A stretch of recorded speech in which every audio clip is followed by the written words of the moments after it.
Boa tarde, pessoal! Ei, comecei derrubando coisa no chão. Gente, estou aqui mais uma vez para fazer uma leiturinha para vocês. Como vocês sabem, eu tenho entrado com uma certa frequência para ler um pouquinho de clássicos da medicina chinesa para vocês. Então sejam muito bem-vindos aí, ó. Boa tarde, acupuntura, saúde e equilíbrio, M. Coelho. Oi, gente. Oi, Célia. Oi, André. Só um minutinho, deixa eu pegar uma coisa que caiu aqui. A pessoa começou bem. Então, sexta-feira. Hoje tá bem diferente acho que foi terça que eu fiz uma leiturinha pra vocês. Tava toda encapotada. Hoje tá um dia mais agradável aqui em São José dos Campos, mais quentinho. E aí, gente, eu resolvi entrar pelo seguinte. Vocês sabem que eu estou fazendo as leituras. Hoje eu voltei para 101 conceitos-chave da medicina chinesa, de Elizabeth Rochat, editora Inserir. Na terça-feira eu estava fazendo uma leitura do duplo aspecto do coração, também de Elizabeth. E aí eu estava lá na página 60 e tanto e me batendo na cabeça o texto da página 40 desse livro aqui. Falei, eu vou voltar e eu vou entrar para explicar isso para as pessoas. Todo mundo que faz curso de acupuntura, que se forma na pós-graduação, nos cursos de formação profissional de acupuntura, aprende a respeito de sangue, energia e fluidos corpóreos, e a gente aprende também sobre lá fatores patogênicos, etc, etc, etc. E esse trecho desse livro aqui, ele vai mostrar para vocês, de uma forma curta, porque eu vou ler poucos parágrafos hoje para vocês, qual que é a missão do acupunturista. Se você é estudante de acupuntura ou já é acupunturista, você precisa sempre lembrar da nossa origem, da onde a gente começou a aprender, que o acupunturista ele não é um cara que ele cura a enxaqueca, o acupunturista não é o cara que cura a dor na coluna. O acupunturista é aquele que traz o paciente para o equilíbrio físico, energético, psíquico, mental, espiritual, e através desse equilíbrio é que a gente vai tirar o sintoma da enxaqueca, da dor na coluna, da ansiedade, da insônia. Então a gente está tentando trazer o paciente para o equilíbrio. É por isso que pessoas que sofrem de doenças quentes, você trabalha com frescor. É por isso que pacientes que têm doenças frias, você trata com calor. É por isso que pacientes que têm estagnação de alguma substância, seja qi, seja sangue, seja fluido, você coloca esse sangue, esse fluido, esse tipo a circular. A gente move as estagnações. Então, o acupunturista ele é o ser que traz o indivíduo, que gera oportunidades de um outro indivíduo entrar no seu equilíbrio. E é o que eu falo, se você, enquanto acupunturista, conseguir colocar o sangue e a energia de um paciente seu para circular de forma harmônica, o teu paciente vai ser curado.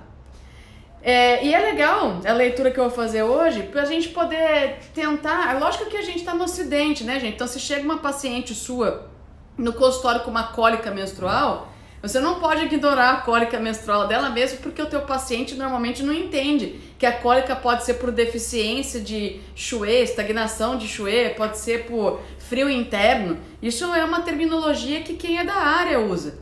Mas a gente tem que entender que é só para fazer um paralelo, é para que permita que a gente raciocine em cima do que a gente está falando em ocidental, que a gente consiga virar o conhecimento ocidental, a chavinha do conhecimento ocidental e virar o oriental.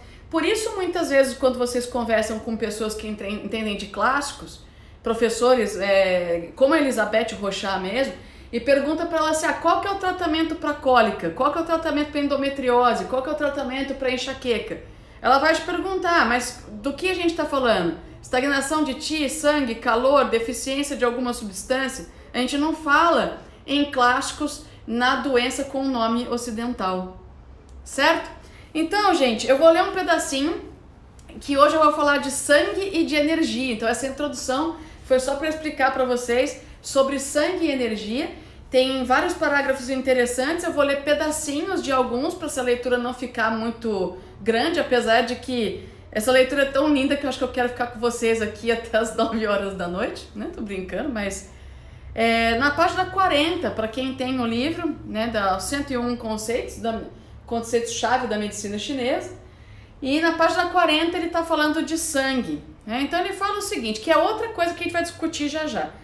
Ele fala o seguinte, o sangue é a visibilidade da vida. Esvaziar-se de seu sangue significa perder a vida. É óbvio, né, gente? A gente não vive sem sangue. E aí tem uma certa... a gente começa a colocar muito brilho em coisas que a gente precisaria simplificar. Dizem assim, não, o sangue na medicina chinesa ele não é o sangue que a gente fala na medicina ocidental. Gente, sangue é sangue, tá? Então, inclusive ela fala aqui do sangue, da cor vermelha vívida do sangue. Sangue é sangue. Não precisa ficar tentando florear coisas que a gente precisa entender exatamente o que acontece. Tem até um trecho que ela fala, o sangue tem a mesma origem que os líquidos e os nutrientes que mantêm o organismo. Que líquidos? Né? Então a gente tem lá saliva, a gente tem muco, a gente tem cera do ouvido, a gente tem suor, né? E a gente vai pensando em outros líquidos e fala, o sangue ele tem a mesma composição de outros. Mas é o mesmo sangue então, Fernando? Se eu furar meu dedo aqui e sair um sangue, esse sangue que está saindo do meu dedo é a mesma coisa da medicina chinesa e da medicina ocidental? Ele é. Só que a medicina ocidental não ignora a existência do coração como sendo algo maior do que simplesmente uma bomba de sangue. Então eu já fiz outras leiturinhas para vocês aqui, né? Conversei já com vocês sobre algumas funções do coração e a gente sabe, a gente aprende isso em medicina moderna, medicina chinesa moderna, que o coração ele abriga o Shen, ele abriga a sua mente. Então o que ele fala que o sangue não é o sangue igual é porque na medicina ocidental a gente não enxerga o coração como um órgão que tenha ação direta sobre a sua mente, o seu raciocínio, a sua coerência, como na medicina chinesa a gente diz que tem. E aí então vem um outro parágrafo que eu quero ler para vocês. Ainda que mantenha relações estreitas com os líquidos corporais, os Jin-E, o sangue é diferente deles, pois ele é o mensageiro dos espíritos, o portador de consciência. O líquido vermelho, bem visível e tangível do sangue, abriga a presença invisível dos espíritos. Eles se propagam em todo lugar, garantindo a coesão do ser, as percepções e sensações, a sensibilidade e as faculdades mentais. Depois segue. Em todo lugar onde o sangue flui, os espíritos estão presentes em relação imediata com o coração, morada dos espíritos e sede da consciência. Então o que acontece? Por que a gente fala, é o mesmo sangue vermelhinho bonitinho? É o mesmo líquido? Se for fazer um exame de sangue na China ou aqui, as qualidades das células sanguíneas e tal, aqueles componentes todos da série vermelha é igual? Só que o chinês ele fala, quem governa o sangue é o coração, quem mantém o fluxo de sangue no teu corpo é o coração. E tudo que passa pelo coração passa a ter a representação do seu Shen, da sua mente, do seu espírito, da sua consciência. Então ele fala, se o sangue passa pelo coração e é distribuído por todas as cavidades, por todos os tecidos e por todos os órgãos, a sua consciência, o seu eu, o seu interior, que foi uma coisa que eu já discuti em outro vídeo, externo e interno, circula também por todo o seu corpo. Cada célula do teu corpo que recebe uma gota de sangue, cada tecido que recebe uma gota de sangue, tem nessa gota de sangue a representação do seu espírito, da sua mente, do seu Shen, da sua capacidade criativa, tá? Então essa é a diferença. Ele não entende só como um líquido que leva oxigênio e nutrientes, mas é um líquido que leva aquilo que você é enquanto espírito, enquanto mente. Tá? Entendemos até aqui, gente, esse momento filosófico, porque isso aqui é bonito, viu, gente? Isso aqui é bem bonito. Por que eu tô perguntando se vocês entenderam isso? Porque agora eu vou fazer o paralelo com os sopros que a gente aprende aqui no Brasil, aqui no Ocidente, como Qi e ainda em uma tradução um pouco menos aprofundada, só como energia. Boa tarde, Andréia, tudo bem? Aí, Patrícia, gente, boa tarde para vocês. Obrigada por vocês acompanharem a leiturinha aqui comigo. Então, se a gente entende que a diferença que a gente vê no sangue da medicina chinesa e da medicina ocidental é essa questão psíquica envolvida, essa questão mental, espiritual envolvida, a gente pode falar um pouquinho sobre energia. E antes de entrar no parágrafo de energia, eu quero ler mais um parágrafo de sangue só para fazer a ligação para vocês. Agora eu estou na página 42. Para quem está entrando agora, esse é o livro 101 Conceitos-Chave da Medicina Chinesa. Eu não estou lendo as páginas inteiras não, tá, gente? É só um pedacinho. Então ele fala assim: o sangue irriga, nutre, embebe, vitaliza, é a totalidade daquilo que oferece uma aparência visível, uma forma concreta. Todo o yin é representado no sangue e por ele. Então o sangue é aquilo que nutre, é aquilo que mantém a vida, é aquilo que é visível no ser humano. Se você for lá e faz um corte, você está vendo ele. Mas ele é o que tem aquela função nobre de ir para dentro, de nutrir, né? Que a gente fala, né? Que o que é yin, ele vai para o interior, ele vai para o mais profundo. Ele tem toda essa questão do yin nele. E aí ele vai falar dos sopros, né? Ela vai falar dos sopros. Os sopros, ou a energia, como vocês queiram ler, porque fica mais fácil o nosso entendimento, são dinamismo, transformação, transporte, calor e ritmo. Ou seja, todos os movimentos e atividades visíveis através das formas que eles afetam. A energia, né, os sopros, representam todo o yang. E aí vem aquela coisa linda que a gente aprende na pós, que a função primordial da energia ou dos sopros, quando a gente fala em medicina clássica, né, em medicina chinesa clássica, a gente está falando de... nessa situação de sopros e sangue, a função primordial da energia é empurrar o sangue. A função primordial da energia é fazer com que o sangue chegue aonde ele precisa chegar. Fazer com que o sangue realize a função dele de irrigar, nutrir, embeber, vitalizar, que são essas as funções do sangue. Então, quando a gente fala em Qi e sangue em medicina chinesa, são coisas que são complementares e interdependentes. Ah, acupunturistas que estão me assistindo agora, aquele ensinamento que você teve lá no início da pós, que a gente falava, né? Temos que manter o fluxo harmônico de Qi e de sangue. Por que isso? Porque se você tiver só sangue e não tiver energia, o sangue não cumpre a missão dele de ser, de nutrir, de vitalizar. Se existe só a energia, mas não existe o sangue, a energia sozinha, sem nutrição, não movimenta. Né? Então ele fala aqui, ó, dinamismo, transformação, transporte, calor, ritmo.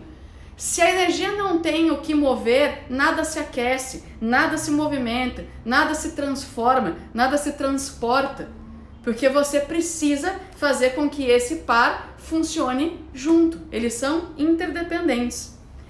E aí vem uma coisa que são duas frases de dois clássicos diferentes, importantíssimos inclusive, que é a parte da filosofia que ela traz no livro pra gente, entre aspas inclusive, não são palavras da Elizabeth, até então eram, mas que eu tenho que ler para vocês, depois eu volto para Elizabeth.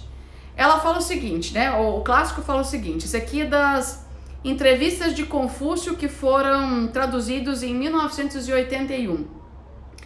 O homem de bem deve precaver-se contra 3 males: a devassidão na juventude, quando seu sangue e sopro vital estão ainda em ebulição, a combatividade na meia-idade, quando estão em pleno vigor, e a avareza no entardecer da vida, quando estancaram.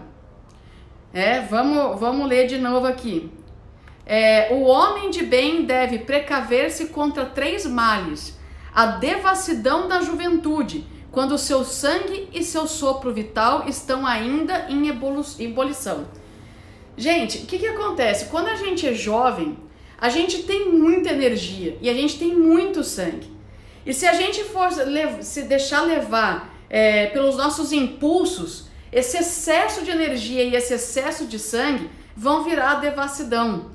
Você vai gastar excesso de energia e de sangue num momento em que você não deveria. Porque você não sabe se você vai durar 60, 70, 80, 120 anos. E se você for levar pelo impulso da juventude, onde a ebulição que você tem de energia e sangue foi muito grande, você pode desenvolver doenças porque você gastou em excesso quando era muito jovem. E isso aqui explica parte do funcionamento do nosso rim. Lembra que o rim coordena, né, o nascimento, o crescimento, o desenvolvimento, a capacidade de reprodução, o envelhecimento e a morte? Chi e sangue, eles têm uma origem importante no rim. E se você gasta muito essa energia quando é jovem, talvez você não consiga mais repor. E aí ele fala, continua seguindo aqui, né? Deixa eu ver que eu perdi, peraí. Aqui. Deve combater, né? Deve precaver-se contra 3 males. Então eu falei o primeiro. O segundo mal, a combatividade na meia-idade quando estão em pleno vigor. Então o que vai acontecer? Quando a gente está maduro, né? Então ali por volta dos seus 40 anos, 50 anos de idade, a sua energia tem que estar estável. Mas se você começar a lutar contra tudo e todos que vêm até você de uma maneira que você não gosta que venha, você também está gastando energia em excesso. É na nossa maturidade, é quando a gente está aqui na meia-idade, que tudo que a gente já tem certeza daquilo que gosta, a gente já experimentou muita coisa, a gente tem certeza do que não gosta, a gente tem metas para seguir. É um momento da vida que você escuta mais agressões, mais críticas, é um momento que você tem que provar mais para as pessoas que você é bom naquilo que você faz. E se você não se precaver contra a combatividade, você vai gastar tanto a sua energia quanto o seu sangue com algo que você não deveria gastar. Você está se tornando desarmônico e pode ser que isso te gere doença. E o terceiro que ele fala aqui, né, de precaver-se contra 3 males, é você combater a avareza no entardecer da vida, quando você já estancou. Ninguém fica para semente. Nós produzimos chi e sangue por um bom tempo na nossa vida e chega um momento onde há um desgaste natural da sua energia, natural da sua fisiologia. Sangue já não é produzido com tanto volume, com tanta qualidade. Chi, né, os sopros, as energias, também não são produzidas mais com tanta qualidade. E aí, no final da vida, a nossa tendência é ficar avarento. A nossa tendência é não dividir com o outro aquilo que a gente tem. Ou seja, a gente gastou demais quando era muito jovem, porque estava em ebulição. A gente combateu demais na nossa meia-idade, no nosso momento de ser um adulto consciente. E aí, quando chega no final da vida, você já não quer gastar mais. É aquele apego do final da vida. Vocês devem conhecer alguns pacientes mais velhinhos, mais idosinhos, que chegam no final da vida, não querem gastar com os filhos, não querem comprar um presente, começam a esconder as próprias roupas, começam a esconder as próprias joias, começam a se comportar dentro de si mesmo, o que é dele, é só dele, não empresta para ninguém. E esse é o momento de você deixar fluir. Porque você estancar a energia, então ele fala aqui, não fala nem estancar, né? Ele falou estancar, quando estancaram. Você estancar a energia de dentro de si e passar a não distribuir isso, a não fluir isso, também vai te deixar doente. Então o que a medicina chinesa fala com essa frase das entrevistas de Confúcio?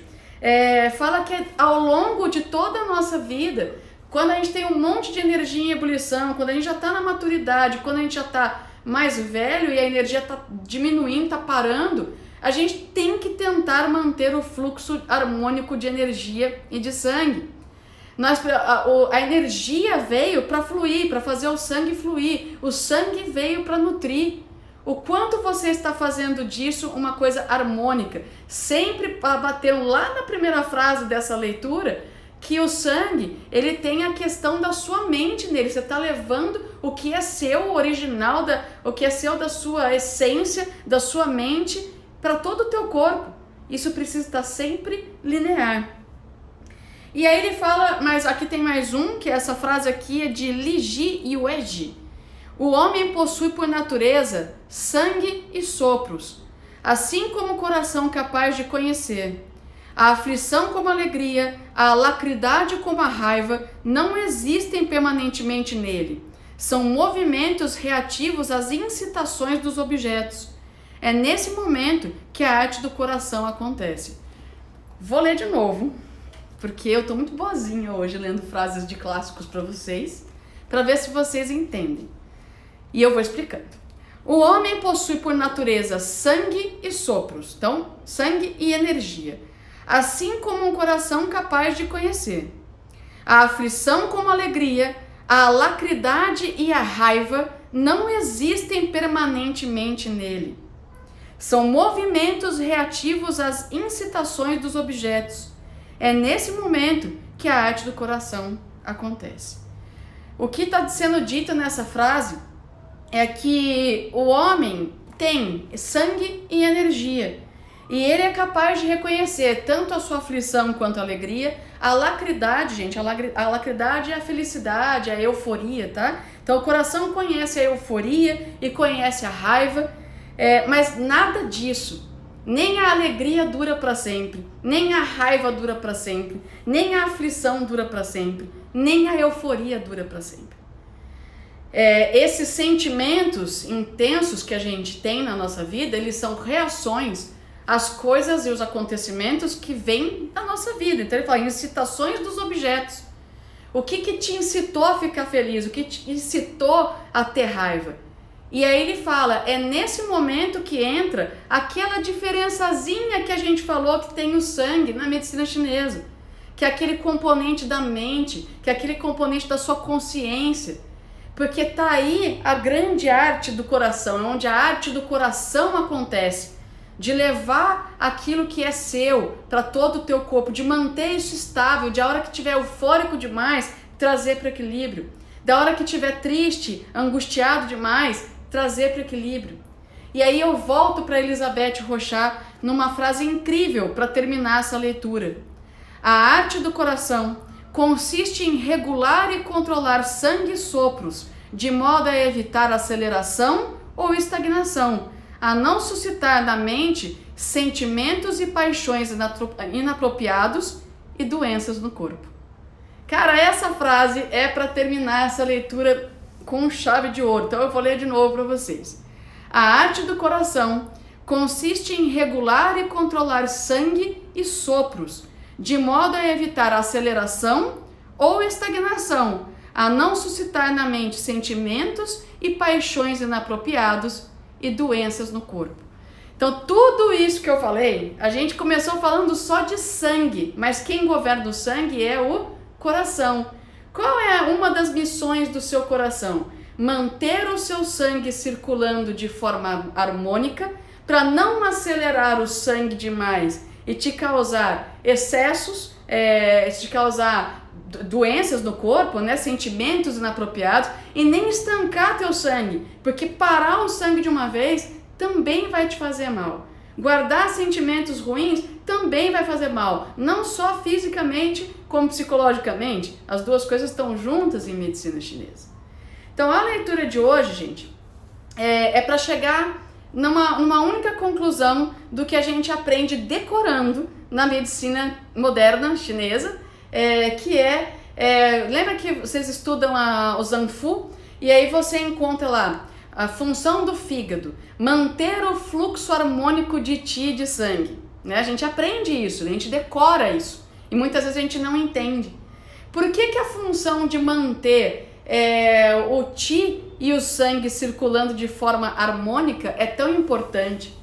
E aí, fazendo um adendo que não pertence a essa leitura, por que essa responsabilidade é do fígado? Porque o fígado é mãe de coração, é o fígado que nutre o coração, é o fígado que vai dar suporte para que o sangue e a energia circule de forma harmônica e para que o coração possa fazer a sua arte de manter circulando nem muito rápido e nem muito devagar esse sangue, para que você não tenha problemas psíquicos e nem físicos. O pessoal está perguntando para mim aonde compro o livro. Gente, esse livro é da editora Inserir. Para quem está no estado de São Paulo, eu recomendo aí a AcuShop Comercial, @AcuShop Comercial. Eles têm esse livro aqui, 101 conceitos-chave da medicina chinesa, tá? E ele também é vendido nas lojas do ramo, né, de acupuntura. Então, eu não sei de que estado são vocês, mas provavelmente aquela loja que você compra as suas agulhas, que você compra o stipper e tal, você vai encontrar o livro da Elizabeth. E se não encontrar, vocês podem mandar um e-mail aí ou uma mensagem no Instagram da editora Inserir, para poder comprar através deles, tá? Então, gente, eu queria saber se vocês entenderam. Vou fazer um resumo e fechar com aquilo que a gente gosta na prática clínica, dando uma dica de ponto, né?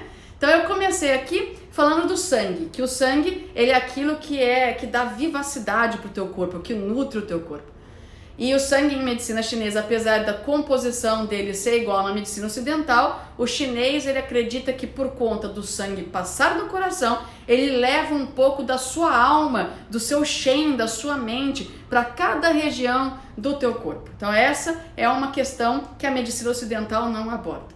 Só que o sangue só funciona com energia. E a função da energia é exatamente empurrar o sangue, transformar, realizar as transformações, os movimentos. Que sangue sem energia não circula, energia sem sangue não transforma, não movimenta. Então são pares. E nessa história toda, a nossa grande missão enquanto acupunturistas é manter o fluxo harmônico de Qi e sangue em todos os nossos pacientes, não importando a idade. Porque os jovens acabam tendo um problema de circulação sanguínea quando são jovens, porque a energia e o sangue estão em ebulição, gasta-se demais. Na nossa meia-idade, nós estamos combatendo os outros, né? E formando nossas opiniões e levando o nosso trabalho, e isso pode ser também uma coisa ruim para o nosso Qi, nossa energia e nosso sangue, porque você não vai distribuir de forma harmônica. E na nossa velhice, quando a gente tem que deixar fluir, a tendência pela deficiência dessas substâncias é segurar demais, estancar demais quando precisamos fluir. Então não importa a idade do nosso paciente, nós, enquanto acupunturistas, temos que manter suave o fluxo de Qi de sangue. E quem é responsável por tudo isso é a arte do coração. A arte do coração é fazer com que essas substâncias circulem nem muito rápido e nem muito devagar, porque assim a gente evita problemas no nosso corpo. Professora, que ponto eu posso usar para manter o fluxo harmônico de Qi de sangue? São muitos, pessoal, muitos pontos. Mas eu vou terminar essa live com F3. Gostaria que quando vocês tivessem um tempinho, abram o Atlas de vocês ou procurem a função de F3, né, nos Googles da vida, né? E vejam que a função primordial de F3 é manter o fluxo harmônico de Qi e de sangue. Certo, pessoal? Quem chegou tarde aí, pode ficar tranquilo que essa live vai ficar gravada no meu IGTV e daqui a alguns minutinhos eu vou disponibilizar também no YouTube. Pessoal, essas leituras são da Elizabeth Rochard. A Elizabeth tem feito vários cursos e seminários online no Brasil, ela é francesa. Emília Firmino, fantástica, é a tradutora desses cursos. Quarta-feira, dia 2 e 3 de setembro, vai ter uma leitura de Zhuangzi. Se vocês quiserem se inscrever nesses seminários, eles estão pela editora Inserir, vocês podem inscrever. Eu estou sorteando uma vaga para esse seminário agora. No meu feed você encontra para poder se inscrever para ganhar uma inscrição para esse seminário. Então, para vocês já irem se acostumando com a leitura clássica. Então, procurem pela editora Inserir, porque vai ter curso de saúde da mulher, então falando de gestação, de menopausa, de TPM, todas essas coisas maravilhosas que só nós mulheres temos. Então vai ter curso dela também. Os cursos acontecem em um final de semana, são 3 horas de aula por dia, né, no sábado, no domingo, e os seminários durante a semana no período da noite. Então entra lá, vamos começar a ler um pouco mais de clássico, vamos parar com essa coisa assim, a gente aprende isso, né? Clássico é muito difícil, é chato. Clássico é lindo. Gente, o clássico justifica tudo aquilo que a gente decora para atender o paciente. Vamos parar de decorar, vamos começar a entender. Certo, pessoal? Gostaram da leiturinha de hoje? Eu volto quando eu achar, quando eu encafifar com o parágrafo, porque eu juro pra vocês, gente, eu tava lá na página 60, mas essa parte ficou aqui, martelando na minha cabeça, então eu tinha que vir conversar com vocês. Obrigada pela presença de vocês, gente, excelente final de semana, continue se cuidando, porque a gente ainda tem uma pandemia rolando, tá bom? Beijo, gente, fiquem bem! e qualquer coisa gritem. Tchau, tchau!